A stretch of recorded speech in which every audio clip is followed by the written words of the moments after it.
el nombre del Padre, del Hijo y del Espíritu Santo. Amén. Escuchemos ahora juntos la palabra de Dios. Del Santo Evangelio según San Lucas. Gloria a ti, Señor.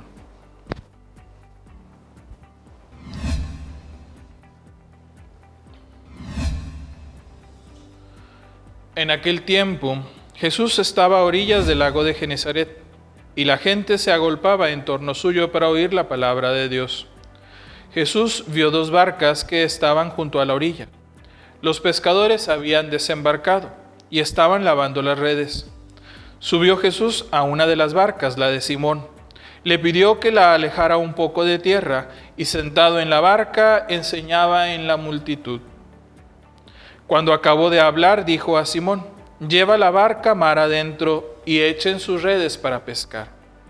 Simón replicó: «Maestro, hemos trabajado toda la noche y no hemos pescado nada, pero confiado en tu palabra echaré las redes».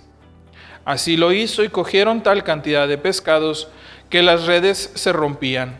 Entonces hicieron señas a sus compañeros que estaban en la otra barca para que vinieran a ayudarlos.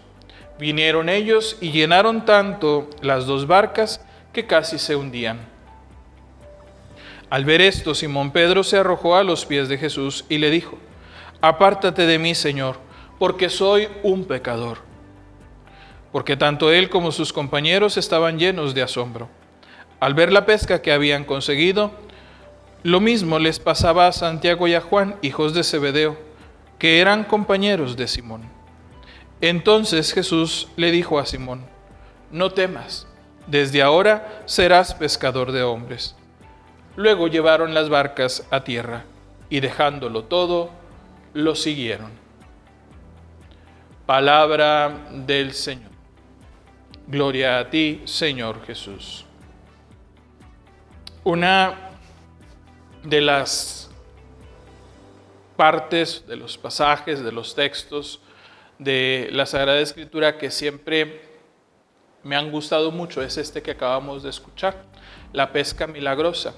Y es un pasaje que cuando lo leo procuro írmelo imaginando, irlo viendo a través de este maravilloso músculo que Dios nos ha concedido que llamamos mente, cerebro, como le quieren llamar.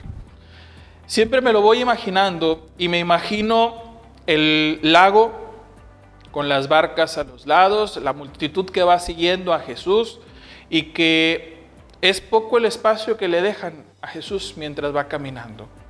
Y cómo él, al encontrarse estas dos barcas, sube a una de ellas, no le pide permiso a los propietarios, sino simplemente se sube y les pide que la alejen un poco de la orilla de la tierra. Y es desde allí donde Jesús anuncia la buena nueva. Me imagino a Pedro sentado en la orilla de la barca, muy seguramente ensimismado, escuchando a este maestro, a este hombre de Nazaret que se dice que es carpintero, etcétera, etcétera, y escuchando la sabiduría que transmite con sus palabras. Al imaginármelo, veo también cómo Jesús, al terminar de hablar, le pide a Pedro que se aleje de la orilla y que reme mar adentro. Y me imagino también la discusión que pudo haberse dado, que San Lucas simplemente nos la resume en que Pedro le dice a Jesús que han estado toda la noche trabajando y que no han pescado nada. Pero muy seguramente Pedro le dice a Jesús que cómo puede ser que él, que es un simple carpintero, un predicador, le diga a él, que es un pescador, que sabe de pesca, lo que tiene que hacer. Sin embargo, son muy ciertas estas palabras que nos transmite San Lucas: confiando en tu palabra. Pedro nos enseña algo bien importante: confía en Dios. Confía en la palabra de Dios. Algo que muchas veces nosotros vamos descuidando en nuestro caminar. ¿Qué tanto confiamos en Él? ¿Qué tanto confiamos en su palabra? ¿Qué tanto nos dejamos, por así decirlo, embaucar por su palabra? Y digo por así decirlo porque la palabra embaucar se utiliza siempre en un sentido negativo, como alguien que se deja engañar y que sufre terribles consecuencias al dejarse engañar. Aquí es un sentido totalmente contrario. Al dejarnos embaucar por Dios, no sucede algo negativo en nuestra vida, sino sucede algo totalmente positivo. Al darse la pesca milagrosa, Pedro le dice a Jesús que se aleje de él porque él es un pecador. Él es consciente de su realidad y es consciente de que quien está delante de él no es cualquier persona.